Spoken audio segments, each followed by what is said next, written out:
Yeah, I'd feed him t-shirt first, straight to the zombies. Yeah.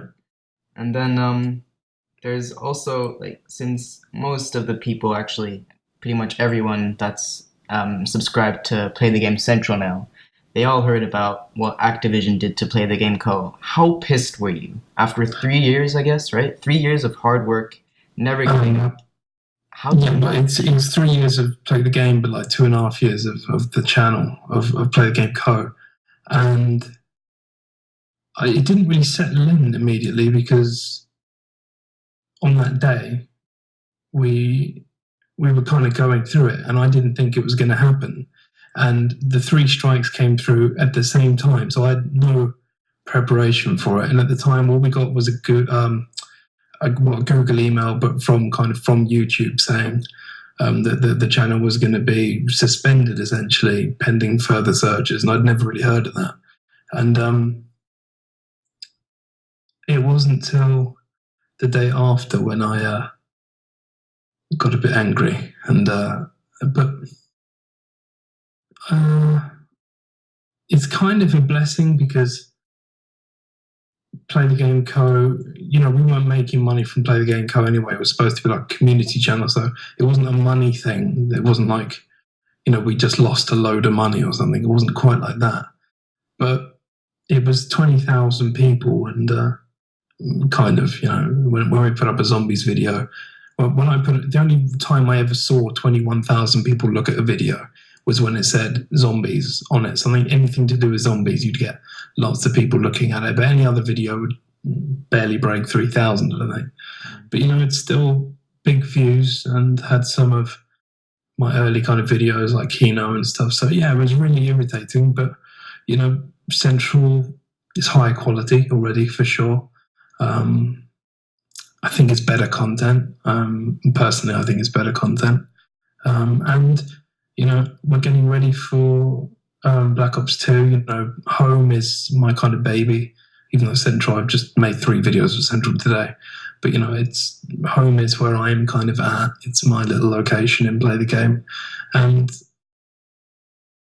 I found it very hard to just look at Play the Game and just think of what we'd been through, and the hours, the days, the weeks, the months of uploading time, which has been incredible because our internet in the UK is pretty bad, and it's very, very, very depressing, but you can't do anything about it. So at the same time, I'm thinking, let's just move on. A lot of people think we faked it, and that's hard to explain without giving people the password so that they can log in.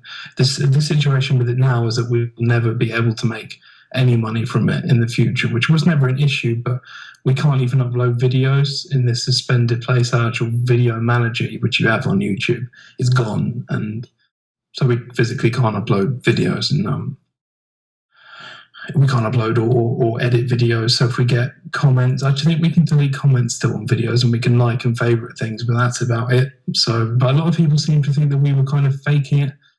I don't need another channel right now. I don't need to start from scratch again. I had Co, and it was perfectly fine. We had no copyright strikes at the time on it or anything. We'd never have.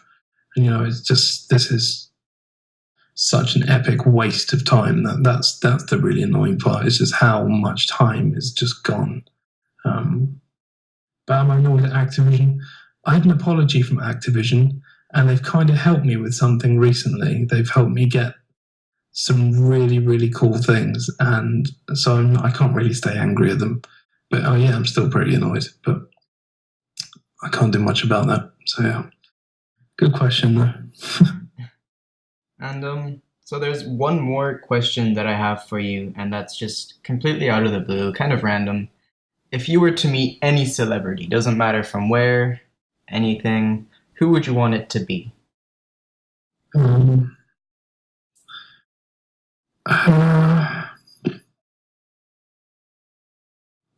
I think it's got to be someone important, like the Dalai Lama or someone like that, someone who I could actually learn something from, not in a religious way, but like actually benefit myself, because I know being C-list celebrities. I know rock stars, and I know a lot of people in that kind of arena, and they're all kind of just normal people. But the people who aren't normal, people like the Dalai Lama, people who go into isolation for a long, long time and, you know, don't come out, people who live in the areas where supposedly Shangri-La are, in the Himalayas, Shangri-La is in the Himalayas, they live a life of kind of solitude. And I think because I only get one life, and I think it'd be nice to go and find out what they've learned from a life like that, because I can't think of many other people who's had a life too different to me in the most kind of commercial way. So I think it's got to be someone like that. I think most people would say like Churchill or Hitler or something stupid, but I think it's got to be someone slightly more emotional than that. It's not a very good answer again, but there you go. Yeah. Yeah. Well, thank you. Dalai Lama. Thank you very much. It was of course, it was my first, proper interview with someone, and just so that like I'll keep on continuing making interviews and stuff with people from lower views to upper views, and and I'm happy that I can actually get to talk to you. And there's only one more thing I want to ask you, but this is just about like confidence and stuff. Since actually, ask anyone, I have the lowest confidence ever before I made this video. And is there anything else you actually want to openly tell us in this video? Like if anyone else were to, want to become a game commentator or something, that take you as an idol, would you like, give them a thumbs up and tell them to at least give it a try? Or would you be like, no, don't even try unless you're confident? Confidence is strange. It's something that changes in scenarios. Like this kind of scenario, I'm very used to this kind of scenario, this situation, and so I can kind of ooze out confidence. Just I come across as very, very confident, and it happens that I'm very lucky that I'm very eloquent in what I say, and my mind is quick enough to kind of make sure that the words that come out of my mouth aren't stupid, which helps, because I hear a lot of people who talk very confidently and very fast, and they get their words jumbled up, or they just talk utter shit for like 10 minutes. But I always, with YouTube, I think that the guidelines that I have always followed is be the highest quality in terms of gaming anyway, get the highest quality capture cards, whatever you can. It's going to cost you some money, but in the end of the day, it's really going to be worth it. So go for Elgato or something like that. But in terms of commentaries, you're on your own in a room, and you've got nothing to be uncomfortable about. It'd be slightly more awkward if my wife was sitting next to me now, or whenever, and sometimes she has been here and I'm playing games and stuff, but I don't really get how you can't be confident over the mic when you're talking to people who aren't judging you, or at least they're not judging you immediately. And so confidence is strange. I haven't always been confident, and when I go out, like when we go out with friends and stuff, I'm not. I mean, I still talk the same, but I wouldn't put myself as like one of those overly confident people who kind of do whatever they want. Like when I was like 10 years ago, when we used to go out in England, it's called clubbing. I don't know what it's called in America, but I hated it. I mean, I hate nightclubs and I hate dance music, and it just does not suit me at all. But we used to do that kind of stuff, and I wasn't confident at all. I'd kind of sit there with my mates as they kind of went off with girls and that stuff, and I was quite a good-looking person back then, and I still wasn't into that. I just never been like that.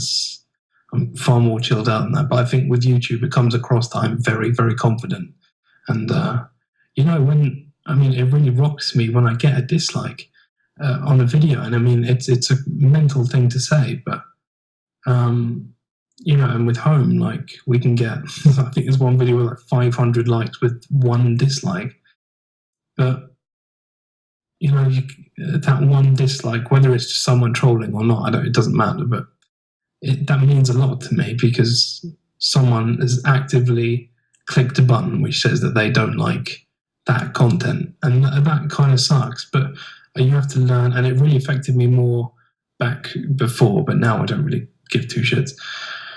But it's still, yeah, when you're doing this kind of thing, you're always going to be serving yourself up on a kind of platter for people to judge you and to judge the way that you feel and the things that you believe in. And I think as long as you're honest with yourself and you've thought about your commentaries and things like that, like I just did that religion thing. Went quite big on religion recently. Don't really care too much about it now. But, I said things that I genuinely believe, very openly and very honestly. And, and people don't agree with them, and everyone's entitled to their own opinion.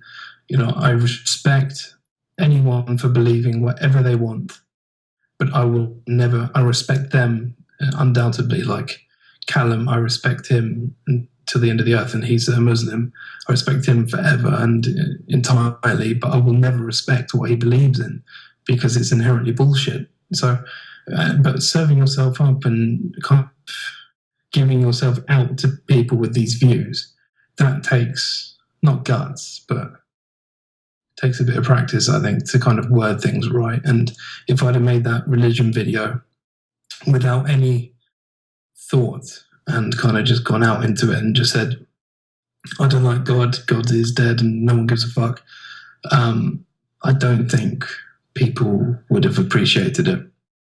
But actually, subsequently, what happened with that is that a lot of people literally changed their belief and literally became either agnostic or atheist or humanist. They changed their beliefs. And to think that I've done that actually helped enlighten someone and get them out of this stupid mind frame, this kind of childish mind frame, I think, and people have thanked me. And I think once you start getting thanked by people for things like that, which wasn't what I meant to do, but that's different. I get thanked a lot. Especially like home and stuff, people constantly send us messages saying how much they love the content and how they come home from school like every day and they check home to make sure that there's a video. If there's not, they get really unhappy. And that kind of thing is why I do it. And that gives you the kind of utmost confidence when you know that you're providing someone with something that makes them happy. And even if it's just for 4 or 5 minutes, like home videos, then that's a good thing. But in terms of confidence, you just got to set out your stall and you've got to give people the most honest interpretation of you. I'm saying all of this actually, and no one on YouTube knows what my name is. They don't know any of my names. They think it's Ben, I think it's Dan, I think it's Slack, I think it's anything. Raval, they think it's loads of different things.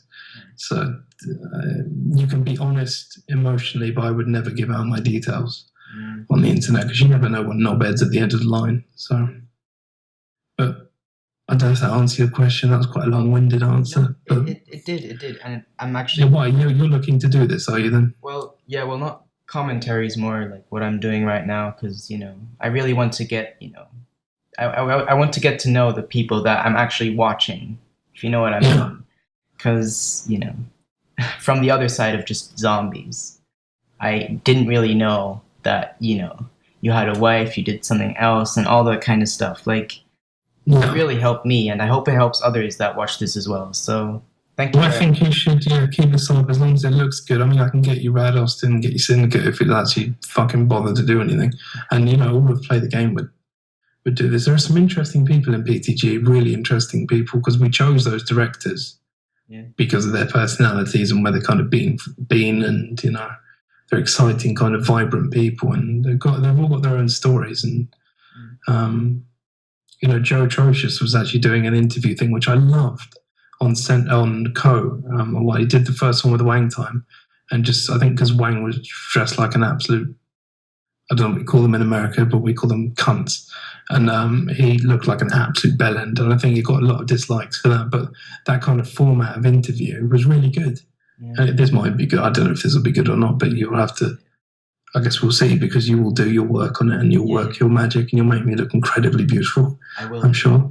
And I look good in black and white. I figured that out over the years, and I kind of live in black and white. It's better. It's a nice place to be in black and white. I don't know if you can do that, but don't worry. But yeah, you should keep doing this. This is good. But the thing is, with your side of this, all you got to do is answer the questions. You don't need to be that confident to ask questions, do you? Yeah.